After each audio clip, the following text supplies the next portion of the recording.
listeners and viewers, welcome back to another week of Education, the Teachers Talk You Terror podcast, where Mike and Courtney are here again to talk. Well, you see Ella, and if you see Ella, you know we're talking Scream. So we are back for our third month of Scream franchise. This time we're covering Scream 3. Say hi, Ella. Hi. Yeah. Whenever it's pretty much a guarantee. I don't know what we're gonna do, Courtney, in about 3 months when we're all out of Scream movies.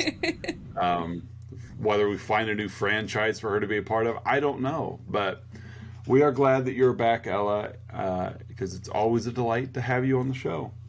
I know at least I get 1 hour of non-attitude out of you a week or a month, so that's fair. Scream 3. We find ourselves basically rinsing and repeating the same formula that's worked for the previous two movies. It is nice, though. Courtney, I don't know. I'm finding some appreciation in, like, I feel like the first three movies still have, like, an extended plot to them. Yes. Like, I still enjoyed this one as much as I enjoyed the first two, because... Yeah. While it is the third one and it's like, all right, we know what's going to happen, it had enough differences from the first two that it kept it interesting.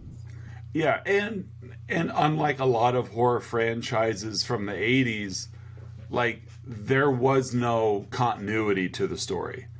It was, here's Freddy again with a whole new crop of people to kill, and here's Jason and a whole new crop of people to kill. I feel like the Scream, and like Randy, we'll get to it, like Randy kind of mentions in his post-mortem video that this isn't another sequel, it's like a trilogy. And so, you know, there is a connected through line in the entire movie so far, and it's Sidney's life and where it's been, and things that she's not even aware of going on in her, especially her mother, like her mother's past. And so that's really what we spend a lot of the movie uncovering. I really also enjoy, like, the Stab franchise, even though we're not, like, in Scream 2, we saw parts of Stab 1. In Scream 3, they've completely skipped over Stab 2. But I like how Stab 3 is like the return to Woodsboro, which for Sidney, she never actually returns to Woodsboro, but by being on the set of this movie, it's her return to Woodsboro. It's, it's Stu's house and her house, and so it's kind of cool how they I won't say manipulate, but how they did that, and that, whereas, like I said, Stab 1 was the, cinema retelling of Scream. We skipped Stab 2, but we're seeing Stab 3 and Scream 3, like, parallel to each other. Yeah. Which is kind of cool. So we start this movie off with a two-time returnee, Cotton Weary. He was in news footage in Scream, and he was a character, actually the hero in Scream 2, and he's worked his way up through the pipeline. He's now a pretty successful talk show host. It's our cold open. You know what a cold open is, Ella? No. Cold open is where you jump straight into the story before the credits. They show, like, there's a whole scene that happens before your opening credits, and that's what this one takes place. In the first one? Yeah, like in the first one where Casey Becker was, the whole popcorn and murdered in her front lawn. Like, that's a cold open. Cotton gets a phone call. He's stuck in traffic. It's his girlfriend. And then the voice changes from his girlfriend to Ghostface. Yeah. And so that's like the big reveal in this one is the technology of the voice changer has evolved to where somehow, and this always bothered me, somehow Ghostface is able to replicate whatever voice he wants. Yeah. A lot. Like, even if he's never been with them. Like, exactly. That's the thing, is I feel like I guess in some ways I can suspend my belief if, like you said, if you have some recording of their voice that it could mimic, but this is just, I'm going to press this button and it's going to sound like your girlfriend. Yeah. So Cotton then, mad dash to get home to save his girlfriend. Meanwhile, in the apartment, the girlfriend is chased by Ghostface, who uses the voice changer to sound like Cotton. Basically pitting these two off of each other. The real Cotton shows up. His girlfriend, why are you attacking me? They fight it out. Long story short, before the opening credits, Cotton and his girlfriend are both murdered by Ghostface. So there's no more Cotton Weary. Thank you, Liev Schreiber, for your contribution to the Scream franchise, but you're no longer needed. And so that was kind of a big deal because that's a character that we've known for 2 movies. Yeah. And has really redeemed himself and doesn't even make it to the title. And so he's dead. He's dead. And then we get to our main cast. We meet Dr. McDreamy. Yes. Yeah. Patrick Dempsey has a role in this one as a detective. Mark Kincaid. He gets a hold of Gail, who's I don't know. It's kind of interesting. Gail, her reception seems weird. She's giving like a speech to like a journalism class. She's now on television. But I don't know. It was weird. Like you get the feel that she's not as prominent and popular as she used to be. Right. I don't know. It's the weird haircut. It's the haircut for sure. I hate her hair. Yeah. Oh my goodness. Like I said to Casey last night, I'm like, Courtney Cox, let me tell you, she is still beautiful to this day, but this haircut, no. Yeah. No. It came out in 2000, New Century, New You. Yeah, but her bangs were rough in this one. Yeah, Ella, you said it very early on. I'm like, I don't like her hair. And I'm like, well. I feel like anytime someone's killed in the first 2 movies, she's just there. Oh yeah, she does. Gail just pops up. She's like a pimple. So, yeah, Detective Kincaid, oddly contacts her to discuss the murders. Like, she's not a police officer. She's just a journalist. Normally, it's the other way around. But no, in this case, well, basically, he called because Cotton was involved. Yep. And he knows the tie-in with her. So she goes to Hollywood, comes onto the set of Stab 3, comes in her typical Gale Weathers fashion of, I'm going to put a camera in my bag. I'm going to record everything I see. I mean, she's still a like that. Oh, what's the word? I'm like just the investigative journalist at heart. And she finds Dewey working on the set. Now, this is kind of fun. Not necessarily the Dewey dynamic, but like with this being Stab 3, we meet the cast of Stab 3, which is basically doppelgangers of our cast. So we have a second Sydney, we have a second Dewey, we have a second Gale. And so when we have Dewey and Gale on set with their on-screen counterparts, it's fun. Like, I really liked that fun dynamic of this one. And they have a Randy. And did they have a Randy? I think so. They didn't necessarily have a Randy. They had a Randy type character. It was the African American character who it was just kind of joking, like, I'm not gonna die. I'm gonna live this one out. Newsflash, he doesn't. And so, Ghostface had also killed another actress, which it was. She really didn't play much of a role. I don't even know what character she was going to be. Hiding with all of the ghosts. Yeah. She went to the director Roman. She went to his office to read lines. He wasn't there. She gets a phone call to his phone that is Roman, and so she gets attacked by Ghostface in the office and gets murdered. And that's enough. Like, they're like, stop production. There's too many murders tied to the Stab franchise already. We got to shut this down.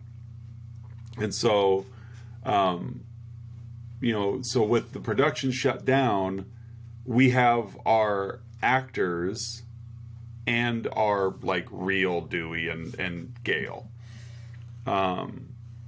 And so they all meet up at, let's see, I'm kind of all over the place. Yeah, they meet up This is where like the security guard or yeah, whoever is killed. yeah, like the plot of this movie really drags out early. Like, there's very little things that happen, but I feel like it takes a long time for them to happen. Yes. Because like Sarah, the character Sarah, the blonde that gets killed, played by Jenny McCarthy Wahlberg. It's former New Kid on the Block, Donnie Wahlberg's wife. And I want to say they live in Illinois. I actually want to say they may. I don't. For some reason, something's telling me they live around Springfield. Oh, I'm that's probably wrong. cool. Yeah, I'm probably wrong, but and so everybody left in the cast, as well as Dewey and Gale, they all go to Gale 2's house. They're basically just drinking and wallowing around because as actors, this was going to be their big break, and then it stopped. Like, it's I think it's also a small commentary on like Hollywood actors and actresses, because like one of your castmates was just murdered and you're worried about your paycheck. Yep. The heartlessness. Yeah. So Gale 2, her name's Jennifer, but whatever. Gale 2 has a bodyguard. He's kind of roaming the premises. Was it the guy that I thought was the killer? Yeah, you thought at one point he was the killer. He said that somebody got killed and he didn't even sound like he cared that much. Right, he really didn't. He gets a phone call from Dewey. Was it Dewey? I think so. I think he gets a phone call from Dewey, and so he goes into Dewey's trailer. Well, it was Ghostface using the voice changer, and so he kills the bodyguard. Well, he stabs the bodyguard. He still gets up and walks back to the house, which of course scares everybody into the house. So they're running in and out of the house, but Ghostface is sending them faxes, because this is the year 2000, so we still use a fax machine. So I thought this was a little dumb, that Ghostface is sending faxes to Gale 2's house with script changes, which of course is just the script changes from the movie are of course what's happening right now. Dewey 2 runs in to get the final fax, which reveals that there's a gas leak and the house explodes. Yeah. It's such a non-Ghostface kind of murder. Uh-huh. Like, he just blows the house up. Like, everything up to this point has been stabbings. Through the whole franchise, not just this movie. Yeah. Then he blows the house up. Then we finally get to Sydney. Yes, and she is living in like military grade home in the middle of nowhere. Like just her and her dog. Yeah. Just being a crisis counselor. Like good for her. She's got locks all over. Yeah. She's Yeah, we meet Sydney going for a walk with her dog, to which Ella, you are funny. I told you this yesterday. When you put your attitude away and actually relax, like, you are a funny kid. So we're watching this, and Sydney's walking like down the path with her dog, and Ella just goes, "So Sydney's boyfriend's a dog now," which is smart, because she's like, it makes sense because her last two boyfriends tried to kill her. Yeah. And so, yeah, she's just, like you said, she's a crisis counselor. She just works from home, makes really good money. Yeah, like, because this is quite the compound she lives in. very much so.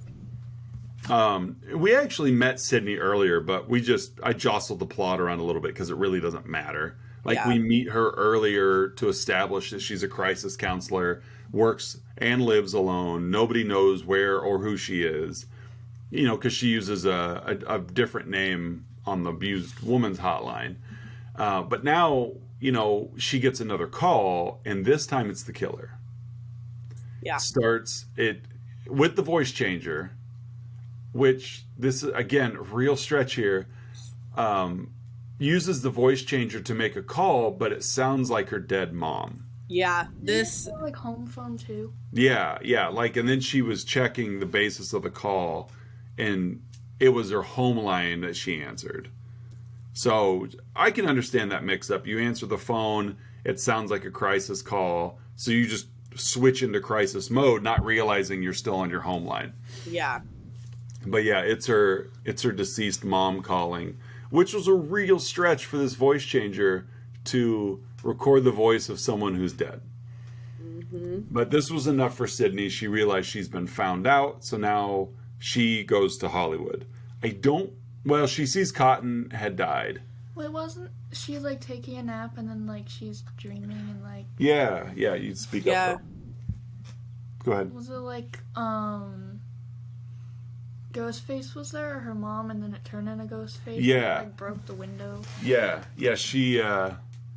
she was, we didn't know it was a dream. She was sleeping on the couch and then woke up and looked out the window, and there's all this fog and smoke, which is Hollywood's cue that we're going to see someone come back from the dead. Yep. Curtis and I just talked on our own podcast. Ironically, a He-Man movie from 1987 called Masters of the Universe, also starring Courtney Cox. It's like her debut role, but they pulled the same trick of there's a bunch of smoke and your dead mom. Yeah. And it's like, and at no point, Sydney did a little better job of it than Courtney Cox did in the Masters of the Universe movie. But she sees her dead mom, and then instantly is like, "There's my mom." Like, I know she's been dead, but forget all that. That's my mom. She's back from the grave. So Sydney has something. She's a little more hesitant, but something pretty similar. She sees her dead mom. It was pretty creepy. It was. This part was kind of creepy, like the way she's slowly walking up. Mm-hmm. And like just comes up to the, like, clawing it was. The window. Yeah. Sydney goes, then she like ducks below, and Sydney, which kind of, in retrospect, she's dreaming, but still, Sydney, you're smarter than this. Yeah. She drops below the window line, and then Sydney like leans forward to the glass to look below, and then of course Ghostface pops up. Yeah, and that's also the only window in her house that doesn't have bars on it, because you can see behind her, like, all the others have bars except for this giant picture window she has. Exactly, this humongous window. But yeah, so Ghostface pops up, which causes Sydney to wake up, and that's when Sydney's like, I gotta get out of here. Ghostface knows where I'm at. I gotta go to Hollywood. I don't remember why she knew to go there. Yeah, I don't remember either. There was the video. That's when she got there, yeah. This whole scene felt very, like, shoehorned in. She gets to the set, and then out of a trailer steps Randy's sister, Martha, who we've never met before. Yeah. She steps out, and Sydney's like, Martha? Yeah. Who's that? That's Randy's sister. To which she's like, I have a tape from Randy. And it's basically, so they all sit down and watch this tape, and it's Randy. He made it in college before he died, basically telling them, hey, when you're in the third movie of a trilogy, especially in horror, the rules don't apply. So basically, this video is not for them. This video is for us. Yeah. To basically tell us, hey, everything that you've known to expect from the first two Scream movies does not apply here. Yeah. Anybody can die in a trilogy, etc., etc. This was the plan to be the end, to be quite honest. Scream 4 didn't come out for like another decade. Wow. So this was the intended finale of the Scream universe. But it makes too much money, and that's what, Yep. if you make money, then you make sequels, and that's what happens in Hollywood. But it took a full, I think it was 2010 before Scream 4 came out, I believe. Didn't I call this one like the secret sibling? Yeah, that's what you did, but yeah.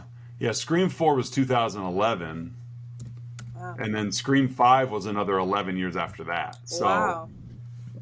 Yeah, so I mean, it took a while. We got the first 3 Screams over the course of like 4 years, and then 11 years after that one is Scream 4, and then 11 years after that one is Scream 5. So now they're back because they've made a Scream movie 2 years in a row. They did have the Scream franchise on TV in between that, but that doesn't count. So yeah, we get this little videotape from Randy basically telling us the rules don't apply. Anybody could die, including Sydney, everybody, Yep. And so it was, I don't know, this scene, there's no, I just didn't find a point for it. Yeah. Yeah, I mean, we're introduced to Randy's sister, who we've never met. Randy, we know, is dead. We've seen his corpse. But it's like, oh, hey, here's Randy. One more. I don't know. I didn't care for this scene in particular, but whatever. So Sydney makes her way to set, realizes she's basically back in Woodsboro. They did a really good job of replicating. Yeah, they did. You got Stu's house, you got Sydney's house. Like, It'd be scary because all the killers were set up in the exact. Yeah.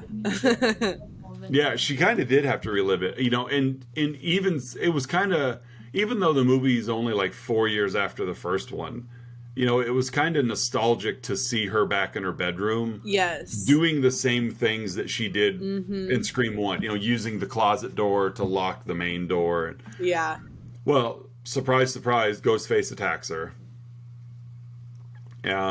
She doesn't die, but the police are now on high alert. What was Ghostface doing, just standing there waiting for somebody to come in? Pretty much, I think, yeah. Very convenient. So, yeah, Ghostface shows up, attacks Sydney. Now they're basically holding her at the police station. Yep. And this is when the movie, I feel, starts dropping all of these major, like, it could be this person, it could be that person, Yes. it could be this person, it could be that. I mean, Up until like, here, I was like, okay, who's the killer going to be? Right. And then, and now it's like, okay, it's Dr. McDreamy. Yeah. Like, she's going through, no one knows where he's at. yeah. Yeah, it's him for sure. Well, and we also get a lot of background on Sydney's mom, Yes. which is in a really fun scene. Gail, being an investigative journalist, teams up with Gail 2, Jennifer, who is playing Gail, who is an investigative journalist. And so they really do complement each other well. I love Parker Posey as an actress. But like Gail's got a plan, but she doesn't have access. Yeah. Jennifer has access, but no plan. She's an actress. She's on the set. So they go basically to archives, and I love this scene. They get down to archives, and the lady who is behind the desk in the archives division is played by Carrie Fisher, who played Princess Leia in the Star Wars movies. And so it's fun because Gail and Gail 2 both pause and look at her. Wait, aren't you? No. And then she's basically Carrie Fisher, but she's not Carrie Fisher. She's like, no, that's not me. You're thinking of the other one. I'm not gonna do that stuff with George Lucas to get a role. It was kind of funny. And so up to this point, every time Ghostface had killed somebody, they had left an old picture of Sydney's mom behind, Yep. like from her modeling days. And in one instance, there was a promotional photo of Jennifer in front of a series of buildings, and there was also a picture of Maureen Prescott in front of that same set of buildings. So they put two and two together that Maureen Prescott has been in this movie studio. They go and research a little bit. They find out that she was never Maureen Prescott. She was it Rena Ray something Rena Reynolds. Yeah, I'm like, it's a double R. Yeah, it was Rena Reynolds, and she was like a bit part in 3 different horror movies, but those 3 different horror movies were all made by the producer that is doing Stab 3, adding another person to the list of it must be him. Yep. Plus, the actor who played that producer, Lance Hendrickson, pretty much always plays bad guys in his movies. And so that's something that I wouldn't necessarily expect you or Ella to know, but yeah, it's like, there's Lance Hendrickson again. He's always the bad guy because he's just kind of creepy looking. Mm-hmm. Wasn't there a scene at like the set where Sydney was and she went into like a bedroom and then her mom was in there? Oh yeah, when she was walking around her house Yeah. set and then goes into one room and it was the murder scene of when her mom died. And this is when Ghostface attacked her because she was roaming the set, and when she turns around, like the body bag or like the do not touch like body drape, and then stood up. yeah, she stood up, and that's what Ghostface was under. So Ghostface knew exactly where Sydney was going to be at all times. So Ella, did you, just because I know your dad has seen this, did you at any point think that like maybe Sydney's mom was alive and like things were staged, like she kind of had like a different name or something? A little bit. Yeah. Like the continuation of just like her popping up, I was like, maybe Sydney's not, I don't know, some far-fetched world. I was like, maybe Sydney's not imagining this. Like maybe her mom is like here or something. I don't know. It would have been pretty far-fetched, but Yeah. the way she just kept coming back and like everything was like all these pictures of her, finding out she had like a different name, like a totally different lifestyle than what Sydney ever knew. Yeah. Like I was like maybe she didn't get killed in the first one. Maybe it was someone else, and Right. I don't know. That makes sense. Unfortunately, that cool opportunity was passed up. I think it was more just to give this actress an opportunity to do something more than be in a picture every now and then. Yeah. So we find out Sydney's mom was active back in the Hollywood scene, trying to get a part. At one point, she agreed to do things with producers to get film roles. We'll come back to that later. So the director, Roman, is having a birthday party, but his birthday party is at the producer's house. This Yes. is when I thought it was the old guy. Yeah, this is when you thought it was the producer. Because everybody was having a birthday party at his house, but he had yet to show up. Mm-hmm. So we've got Dewey and Gale, Gale 2, Sydney 2, and Tyson, the token black guy of the movie.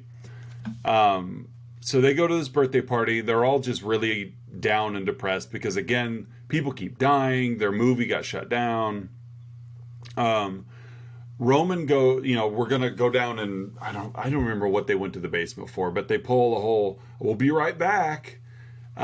Gale goes down afterwards and finds Roman's dead body in the basement. So we don't see him die, but he's laying in a casket with a knife in his chest, blood on his face. So there's kind of, I don't know. Obviously, we're going to spoil this movie. Listeners and viewers, if you haven't seen this 23-year-old film, we're going to spoil it. That was to me, that was my first indicator. And one thing the Scream movies have taken pride in is showing everyone die. Mm-hmm. And we just see a dead Roman. We don't see a murdered Roman. Yeah. We don't see the murder of Roman. At first I thought he was dead, but then when you explained like all of the props and stuff, then it made Yeah. sense. Yeah. You got a basement full of movie props. Yeah. Magically, we've got a dead director. Ghostface attacks the group. He does kill Sydney too. Her name's Angelina. It doesn't matter. At one point, they even set Angelina up as a potential killer. Sydney's in the bathroom and hears footsteps. She turns She has, around. like, the same boots that Yeah. they did. Yeah, she turns around and sees black military boots stepping onto the toilet, which is like, uh-oh. Like, that's it. Ghostface is in the bathroom with her. We've seen this before. Well, she gets her bear spray out, basically. Which she, unfortunately, she never even really gets to use it full force. She's armed with her mace and never really gets to use it.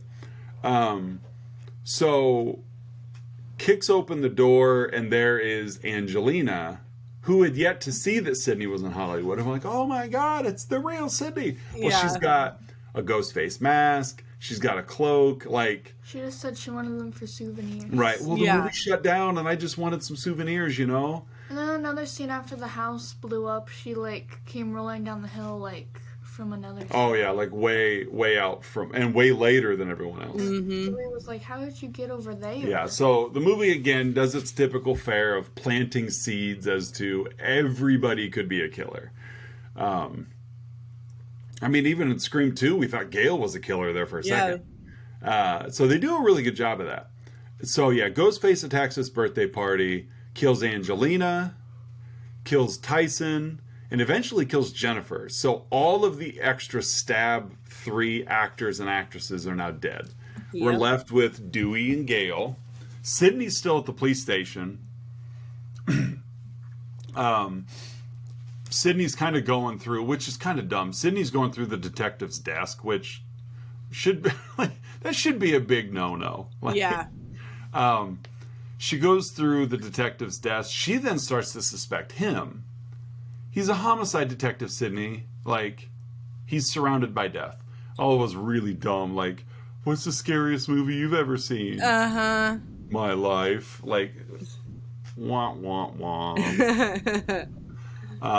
Didn't she get a phone call there, too? She did. The kid, yeah, his cell phone was there, and the killer calls his cell phone, and basically tells Sydney, "You got to come to this mansion." I mean, he's got Gale and Dewey tied up. Yeah. And so he's using them as bait to get Sydney there. So Sydney shows up. Ghostface is talking to her, gets her inside. She starts to free Gale and Dewey. Ghostface appears as usual. And he disappears. Yeah, well, he makes Sydney, because she takes a gun from the police department, which seems like another big no-no. Yeah, she's got that gun in her boot. Yeah. And Ghostface sniffs it out. Take that gun out. Throw it in the pool. Yeah, she had like a metal detector thing. Oh yeah, he left like a metal. Like, this Ghostface is prepared. He's a smart. He is. He's a smart guy. So she goes in. She starts to free Gale and Dewey, and then what happens? Because I'm talking like all the time, so I'm gonna shut up. Kincaid shows up, and this is another one. Like, I don't know if Ella fell for this as well, but I was like, all right, he's it, because he has not been in the same place as Ghostface. Yeah, like, you did. and you fell for I mean, it. he was also like just his little, like, my favorite movie, like, you know, Scary Movie is my life. Like, whatever, dude. Yeah. He is knocked unconscious by Ghostface. He had that look in his eye too. Like, he come around the corner with a gun, because we saw Ghostface and Sydney had a second gun in her. Yes, and when she shot him, I don't know. I mean, like, because he had the police, like, bulletproof vest on because he got up and escaped. So it's like, yeah, of course, like, this is Kincaid. I mean, he comes around the corner breathing heavy. He just got hit with some bullets, but his vest stopped it. Maps it out just fine. Well, and the timing of it, of Ghostface getting up and running off and Kincaid coming around the corner, like, they didn't run into each other? Yeah, exactly. That scene was kind of like in the second one where, like, what's his name? Mickey. Like, they both had the same look in their eyes, I feel like. Yeah. Yeah, Yeah. that's I thought true. it was him because he looked like him in the second movie. No, that's true. I didn't think of that. That, yeah, like, Kincaid, he just had that unhinged look. Mm-hmm. Like you said, Mickey had. Good call. This leads to a lot of just like chasing around, and Sydney then ends up in a secret screening room, which they had been talking about for, the whole time. Like, that's how they ended up in the basement, is they were looking for this secret screening room. And this secret screening room is supposedly where Maureen Prescott was taken advantage of by several people. Yes, and this is where Ghostface finds Sydney. Yeah. Where, because Sydney, there was like secret levers and... Yeah. He reveals who he is. Ella, who is Ghostface? Roman. And he, he of course survived the fake kill earlier, being shot by wearing his bulletproof vest. And, he like came out as, I'm your secret sibling. Yeah, like the Roman being the killer was already like, didn't we just see you dead? That already was kind of, because Roman really wasn't in much of the movie. Right. He was always, I always felt like he's always leaving. Like, he just always seemed to be on his way somewhere else. Mm-hmm. So for him to be the killer, it's like, fine. But, and this is, and I know you're getting there, and I'm not going to, take it. But as soon as we saw Roman was the killer, like, for me, it was like, why? And I'm glad they explained why. Yeah. Yeah. And so he found out that his mom was Maureen, and when she was an actress in Hollywood. So he had gone to, like, relight that Kindle of, hey, I'm your kid. Right. And she wanted absolutely nothing to do with him because, like we had said, she was taken advantage of, and he was, like, he is what came of that. Yeah. So he was just, like, so angry. Which I get, like, to be rejected by your own mom when, like, you're not the reason that she was taking advantage of, like, that would make a person mad. He started, like, stalking her. Yeah, basically, I'm gonna ruin your life. Yeah, and he considered, like, he said, like, I am a director, like, I directed all of this. Like, he would film her and Billy's mom and show it to Billy. Billy's dad, but... Billy's dad. Billy's mom died in the last one. Yes, Billy's dad sneaking around, right. And that, like, lit a fire under Billy. Yeah. And it just, like, he set off this just, like, domino effect kind of. He directed it all. Like he really was the catalyst for all of this to happen. Which really stinks, though, because what did Sydney do? I know.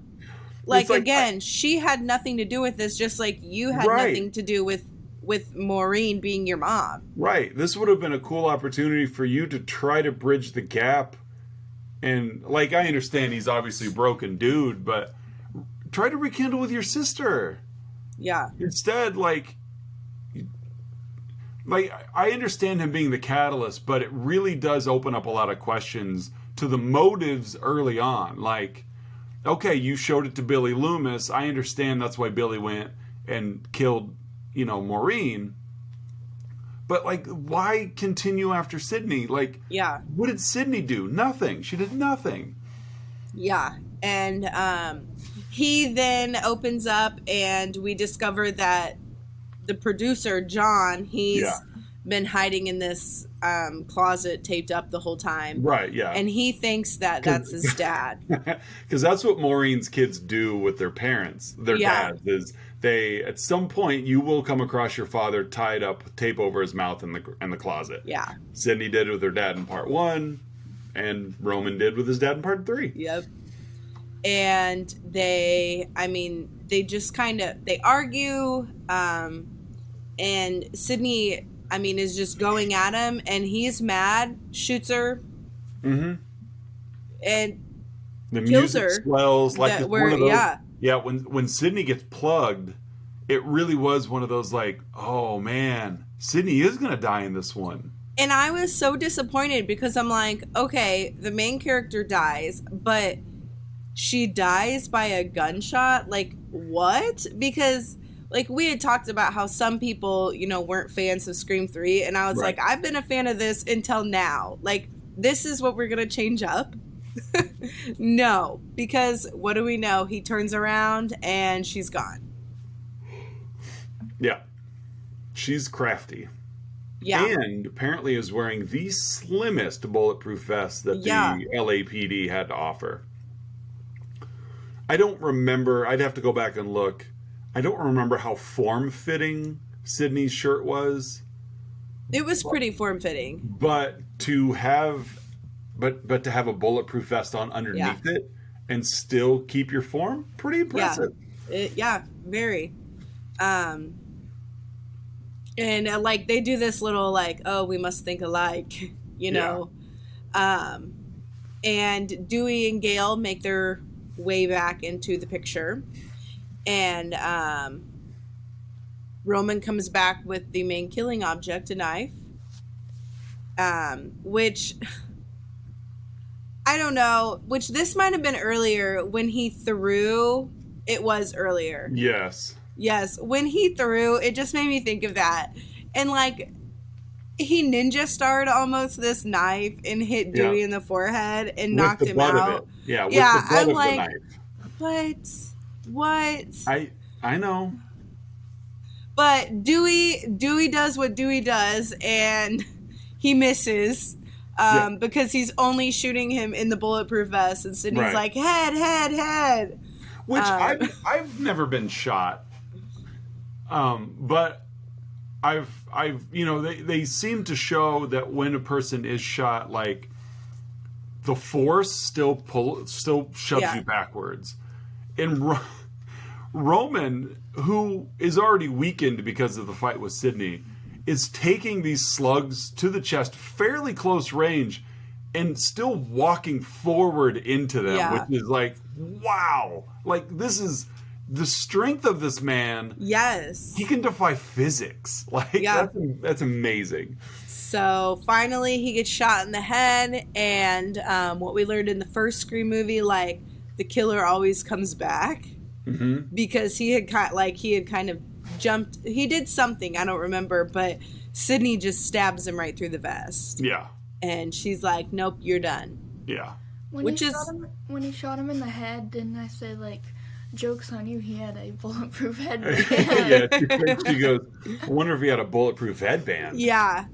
And, it's a good closure for Sydney. Like, she killed this like person. The catalyst of the whole thing. Yes. Like, it should be over now.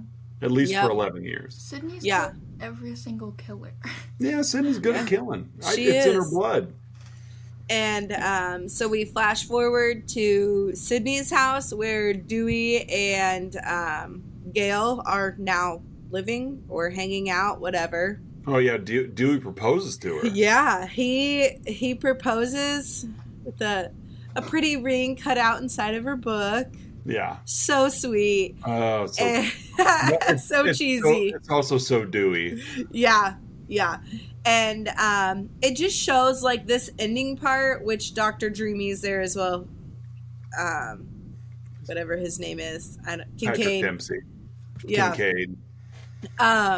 He is there. They're all going to watch a movie, and it shows the growth that Sydney made, like getting that closure, because she doesn't lock the gate behind her. Right. She doesn't lock the door. Like, the door blows open, and she doesn't even care. Like, she just leaves it. Yeah. All recipes from the first two movies that would have driven her insane. Like, close the door! Yes. She's still gonna... You know what, though? She's still gonna let bugs in the house. She is. And, I mean, it's warm outside, I'm sure. Mhm. So That's she's not going to cool. go well on your AC bill. Yeah, she's cool in the outside. So I don't really understand why Kincaid was there. Like, are he and Sydney a thing now?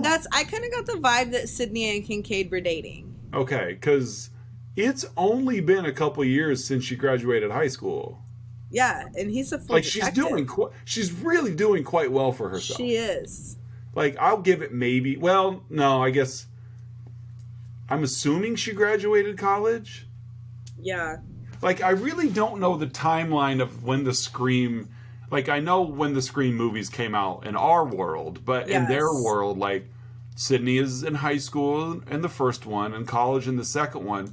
And now she's a homeowner in the third one.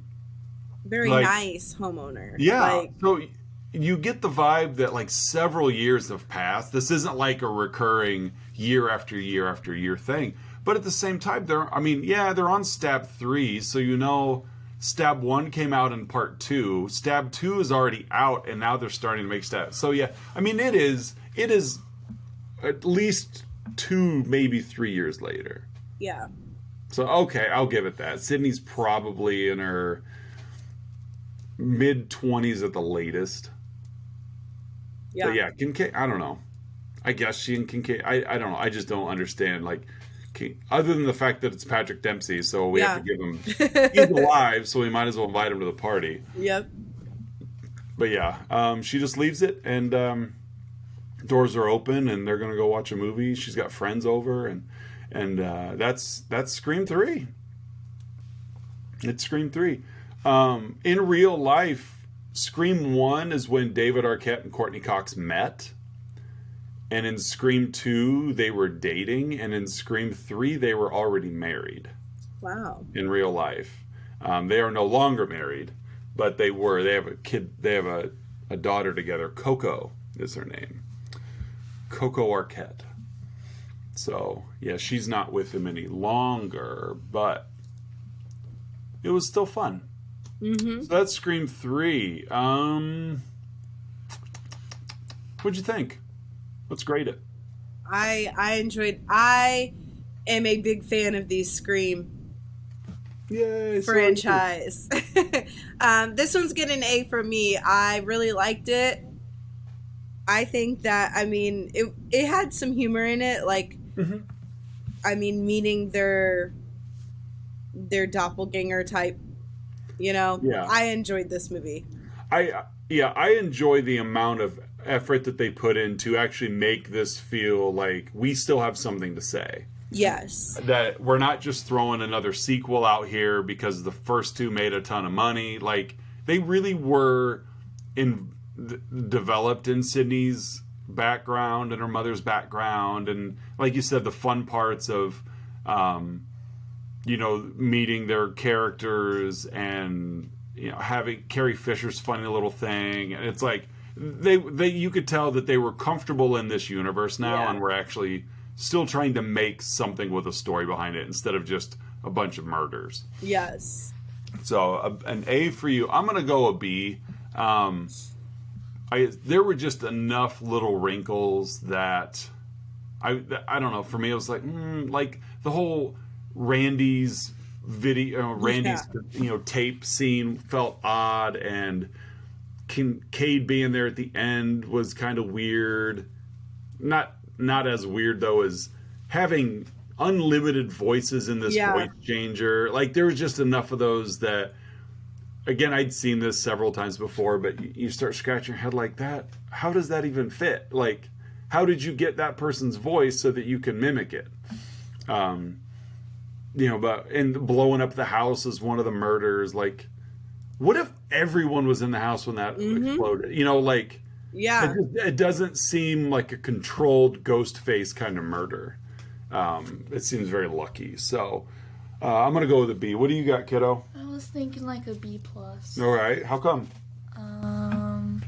Cause some parts like with like Sydney 1 and Sydney 2 and like other characters like the duplicates, it was just a little confusing sometimes, and some of the things that you said like were kind of confusing at some times. times. Right, but they did do a good job of tricking you into believing everybody could have been the killer, which is good because Yeah. a movie like this, I think, would be really, I don't want to call it disappointing, but a real letdown if you sniffed out the killer immediately. Yeah. And so that's part of the fun for the ride is, Yeah, ooh, that's why the first one was like, I kind of knew it because she spoiled it. So Yeah. they're better when they're not spoiled. yeah, your friends did spoil. But yeah, it is fun watching them with you. Just watching you think, I think it's the bodyguard, and then a scene later he gets killed. Okay, it's not the bodyguard. I think it's the Sydney actress, and then like 2 scenes later she's dead. Yeah. It's just fun I listening. kept getting mad because I know, other you people were. I thought kept dying. Yeah, you thought, I've got it figured out. I've got it. And then dead. And oh, it's going to be this person. It was Dead. like that in the second one too. Yep, it was. It is fun watching them with you because you think you got it figured out and you don't. So, Didn't you say you don't remember? Welcome to life. yeah, I did tell Ella when it comes to Scream 4 and 5, I've seen each of them once and I do not remember how they go. And I haven't seen Scream 6 at all. So, moving forward, they're going to be fun. Like, Yeah. just because these first 3 have become so I won't call them overwatched, but I've seen them enough to know what's going to happen. But those would be fun. All right. Is there really anything educational like to provide No. here? It's tough when when no one's school aged. Yeah, and it's And the no one- same as like what you have said. I feel like the last couple of times, like have some common sense. Yeah. Yeah. That's pretty much it to me. Which is kind of that might be our go-to. That like when you just write "good job" on a kid's paper. Yeah, That's our go-to feedback when we don't really have much. Just especially in the horror genre, just use some common sense. yeah, Sydney, that's not really your That's- dead mom, so don't lean so far into the window Exactly. that's unguarded and check it out. But yeah, it is tough to take that like teacher perspective when there aren't kids yeah. and there aren't even like parents of kids. It's just Yep. so. How would I handle being a teacher in this environment? I don't know. Like this wouldn't impact what's going on at school at all. Yeah, exactly. Like, It'd be like being a teacher in Chicago and there was another murder. It's like, well, that sucks that there was a murder, but it doesn't pertain to my classroom at all. Mm-hmm. So, not that I'm cold-hearted, but nothing really educational to take. yeah. All right, do you have anything in mind for next week? The only thing that I kind of had thought about was either that Barbarian movie that I had sent you. Oh, right. Or in this movie, they brought up Vertigo. So that one kind of popped in my head as well, because you've mentioned it just like in Yeah, passing terms. So, right. It's another Hitchcock. yeah. I will tell you that one's not a horror film. Okay. Yeah, it's an excellent film, but that's more of a drama thriller. A San Okay. Francisco detective suffering from acrophobia investigates the strange activities of an old friend's wife, all while becoming dangerously obsessed with her. Okay. It is an amazing film, but it's not horror, not even close to horror. Okay. But Barbarian we can do. That one I would like to watch it. Yeah, let's do Barbarian. Okay. It's really good. Like, I have seen it. My wife and I watched it. But it's fun, and I only saw it the one time, and I've seen so many movies since that it's one of those that, like, I vaguely remember. Like, I remember more what happens at the beginning than I do what happens as it goes Yeah. along. I remember it being pretty gross and gory, which was right up your alley. So, yeah, let's do that. And then I think I have several ideas for next week or next Okay. episode. I just need to filter it down. Like, we keep shuffling, which is great, or we'll cover something like Scream, which again is great. But then there's part of me that's like, there are so many like of my favorites that I just want to share. You Yeah. know? And so we may get into one of those after Barbarian. I just got to figure out which one. Because each time I'm like, oh, I got to watch that one. Oh, wait, no, I got to watch that one.